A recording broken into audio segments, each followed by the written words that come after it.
Alrighty, so before I get in the video, I'm gonna have to talk to you guys about something. It's a little problem that I've noticed, you know. It's actually not a little problem, it's a fucking humongous problem. Be right back. Okay. So this is kind of like an ASMR. Yeah, no, so it's kind of like an ASMR moment right now, right? But, like, listen to this, right? This is some Euro trash money that's called the Euro. Now, the Euro is 100% bad currency. Regardless of your policy on the European Union, there's two things that are majorly wrong with the Euro. Firstly, why the fuck do Euros feel so bad to touch? They feel awful. For any of my non-EU people who don't have Euros, just go find a piece of sandpaper and take off the sand texture of it. That's about what a Euro feels like. It feels fucking shitty. It's like actual paper, and I fucking hate it. It's really bad. For all of you EU people who don't know what American money feels like, feels good. And as for my other major qualm, my other major qualm with it, why in the absolute fuck are the bills different sizes? Like, I have a 5 and a 50 in my hand right now. The 5 is like 1/3 the size. Well, no, it's not quite 1/3. It's a little bit over a half, I guess. So it's maybe 2/3 the size of the 50 bill. Why? Who on God's green earth thought it was a good idea to make the bills different sized and make them feel so bad? I fucking hate Euros. Officially, I'm never gonna go to the EU now. That's definitely not why I have Euros or anything. I got them through illegal means. You see, I teleported to Germany. I beat up a bunch of fucking migrant children, took their money, and came back here. So, yeah, oops. Okay. Anyways, now on to the actual video. This is kind of important to actually do what the video title is, so it's not clickbait. I had to do a bit of a rant on the Euro there. Fucking hate the Euro. For non-political reasons too, so don't come at me with anything about politics. I hate it because it feels bad and it looks funny and it's different sizes. So anyways, we're about to review an album. We're about to review the new Darkthrone album. I currently just listened to it the day it came out because I was super excited for it. Because I heard The Hardship of the Scots and I was like, wow, that's a good song, you know? That's the first single off the album, by the way, for you uneducated folks. But this is the new album by Darkthrone called Old Star. By the way, for you who don't know I'm like several minutes into this video and I haven't introduced myself yet. I am the one, the only, Divine Iconoclast, out here searching for gamer girl toes. And, oh yeah, I also like metal music too, so like, whatever. But, so this album, I'm just gonna get right into it. I'm gonna start off by saying something that won't come as a shock to many people who follow this album, or the band to any extent, but it's true. This sounds more like the 1980s than the 1980s does. This is such a throwback album to like 80s doom and thrash and black metal. It's unbelievable.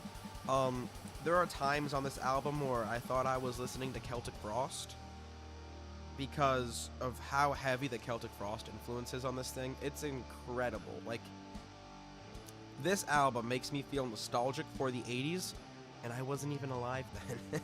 I was not alive for a very long time after the 80s too, like about 10 years after the 80s ended is whenever I was birthed into existence.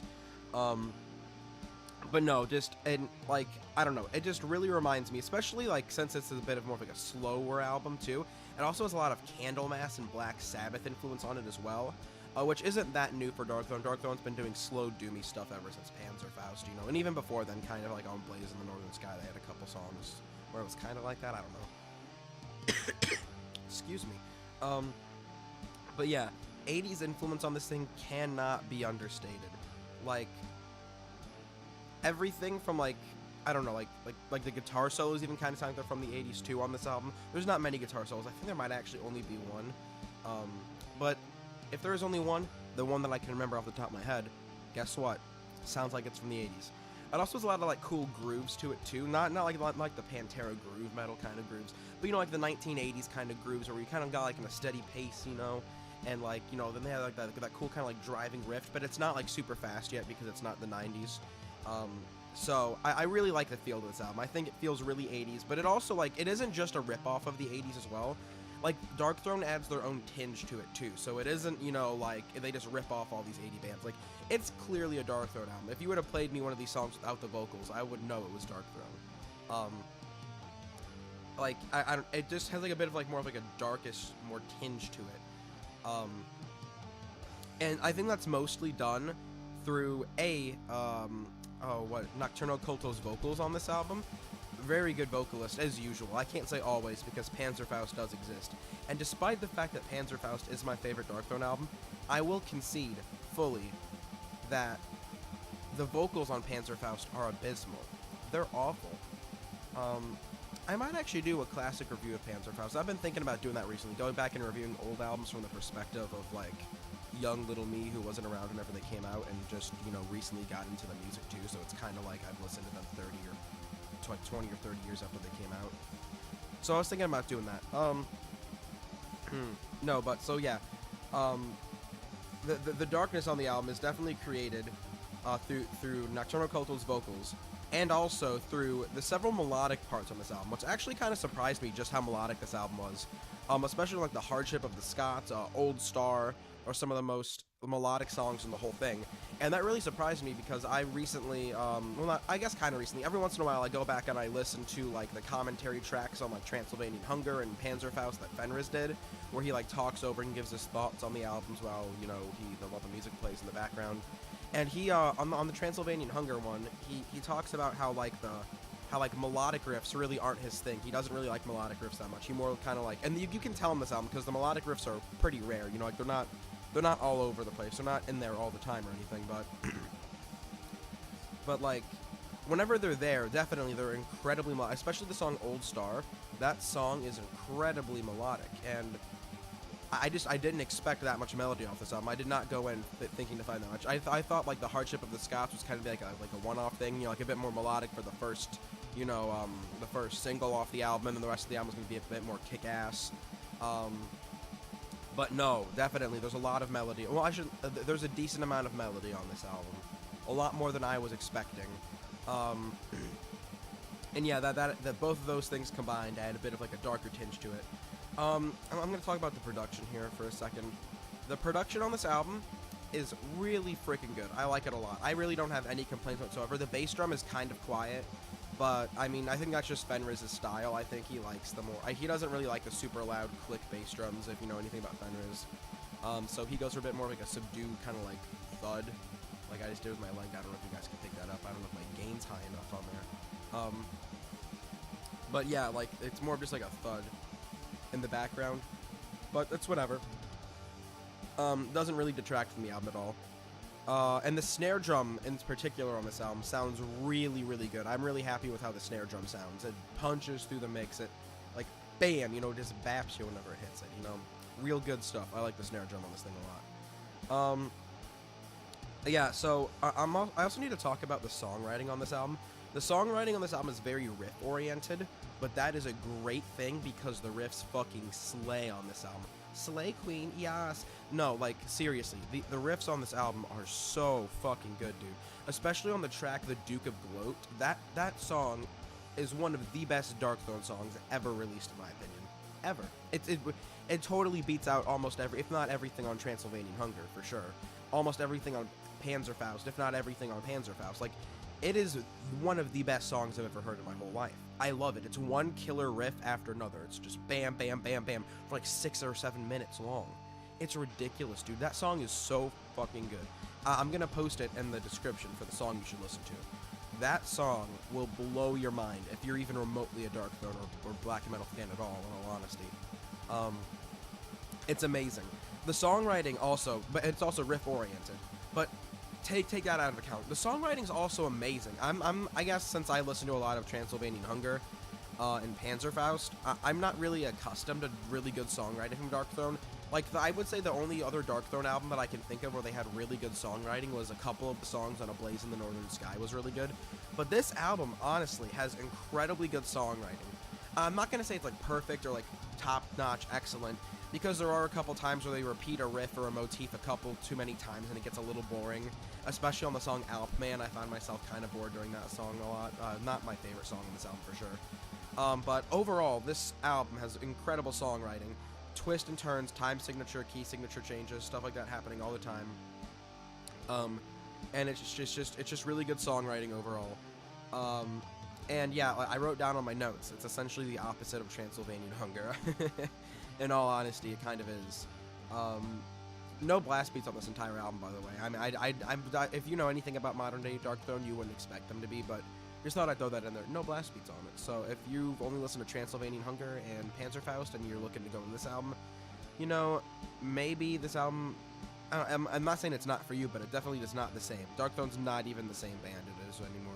The drumming on this album is kind of simplistic, but that's to be expected from Darkthrone. They kind of go for this primitive, simplistic sound, especially with drumming, because Fenriz is really obsessed with that. But, you know, like, I don't think it attracts from the album at all. Like, I think, if anything, super technical drums on this album would have stood out as kind of like a bit of an oddity.